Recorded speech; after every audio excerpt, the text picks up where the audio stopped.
Watch this video, then we'll talk. Something, I don't know if it's a joke or it's real, like your business of scaring married men to go back home. No, I it's saw a that real on business. Instagram too. Like, It's is a that real business.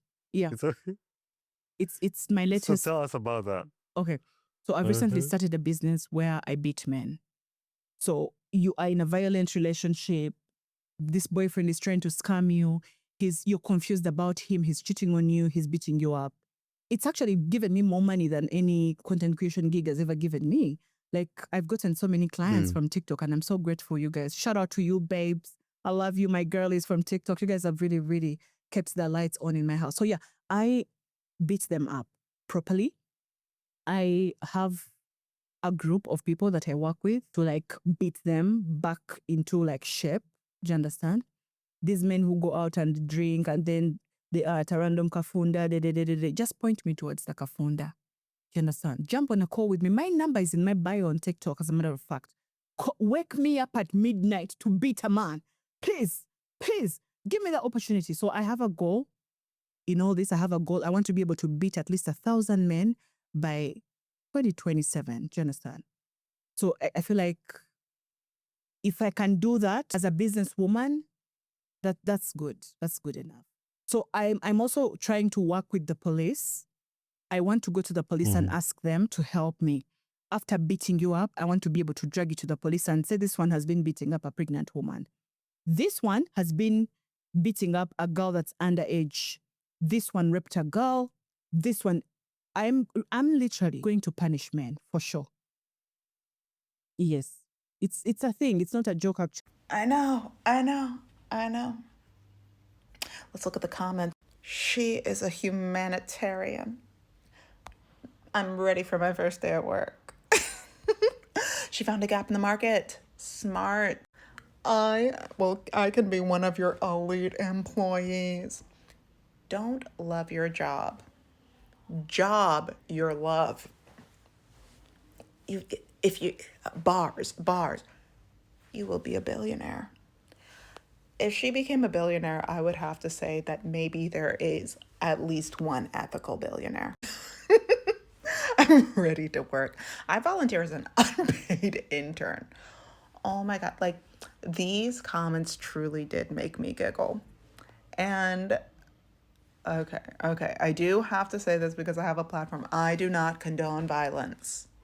I don't condone violence. Okay? Oh my God. Ladies, keep your hands to yourselves. Okay, now that we got that out of the way. I've said multiple times on this platform that if men actually knew fear, that they would have to behave better. They have been getting away with so much for so long, enacting so much violence to women, to queer people, among themselves, to children, regardless of gender, because they have been given evidence generationally that they can and will get away with it. All she has done is truly found a gap in the market. Men need to know fear. They need to know that there are consequences to their actions, and not these long-standing consequences of, oh, you'll go through the court system and then maybe in 5 years you might get locked up for 2.5 months and and then you'll leave with a bunch of tattoos and gang affiliations and maybe a prison boyfriend or 7, but then you'll be out and and then you'll be a reformed person or not those kinds of consequences. Immediate consequences, brass knuckled consequences, bloody consequences. I'm not saying to commit crime, ladies. Dare I say, this lady is not committing crime. She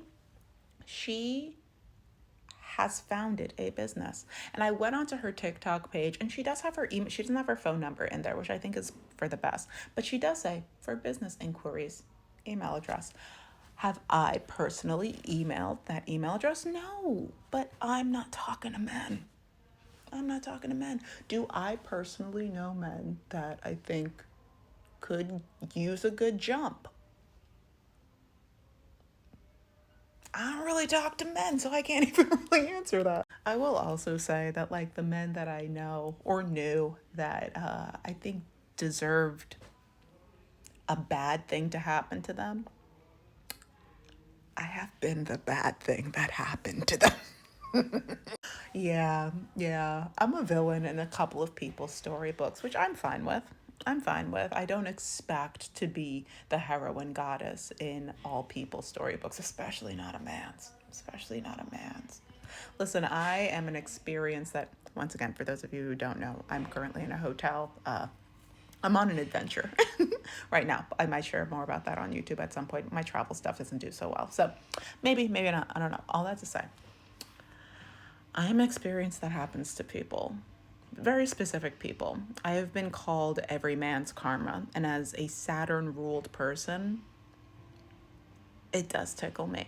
Now, I can't do that at a large enough scale. I don't have the reach. I don't have the bandwidth. I don't have the resources. But I love the fact that she made the resources.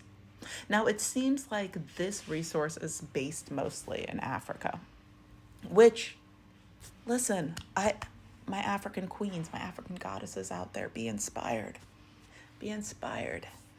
That video went mega viral. Right now, it's sitting at about like 3.6 million views on TikTok alone.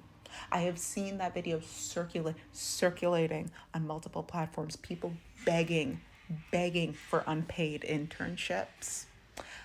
Do I think that they're joking? Most of them? No, I don't think so. Now, once again, I do not condone violence. Everything that I'm saying is for entertainment purposes only. Only. Do with that information what you will via entertainment. I don't know. All I'm saying is that we need to get a lot more creative. Not just creative, but like have a lot more fun about the world that we would like to live in. You know, everything is being deconstructed right now, from people's personal faiths in Abrahamic religions all the way to literal countries, establishments, the United States being a prime example. And as we're in the state of deconstruction, we also need to think about the other kinds of interpersonal systems that need to be deconstructed, like patriarchy, like misogyny, like woman beating, like children beating, like abusive men that have been running around consequenceless for our entire lives, for generations. And I would also like to sprinkle in to this next the need for joy, the need for creativity, the need for self-expression, you know, like there can be a lot of seriousness in creating these new worlds, but there's also a space where we can have levity, or we can take out a paintbrush, dream a dream, paint a canvas, beat a man. I'm kidding. Oh my God, stop. But wait. Okay, so like for example, this lady, whether or not she actually has this business, I don't know. If you want to go and send her an email telling her that you appreciate her work, I mean, do that. I'm not telling you to do that. Live your best life, right? I am saying that she found a way to make something that we all talk about. Like, if we're being real, we talk about it. But she turned it potentially into a business that will force men to act maybe not right, but better. Why? Because fear. But it's a thing that tickles her. It's a thing that tickles her and inspires others. And it's not so corporate and doom and gloom and like patriarchal in structure. She's gotten other people involved. She's gotten the village together. And the village has brooms and sticks and chairs and bats.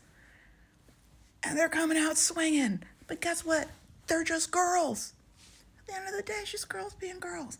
I think that there's a way that we can all gather together, share ideas for what we can do to create a better, safer community, even if that involves some of these community members for the first time in their lives knowing fear, knowing God's honest fear, knowing that justice is downstairs in apartment 1B.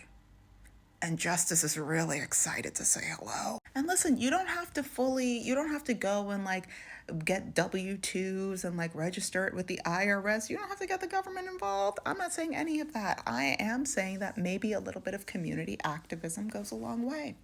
I say it all the time. Do you know your neighbors? Let's say that you really enjoy knitting. Knitting.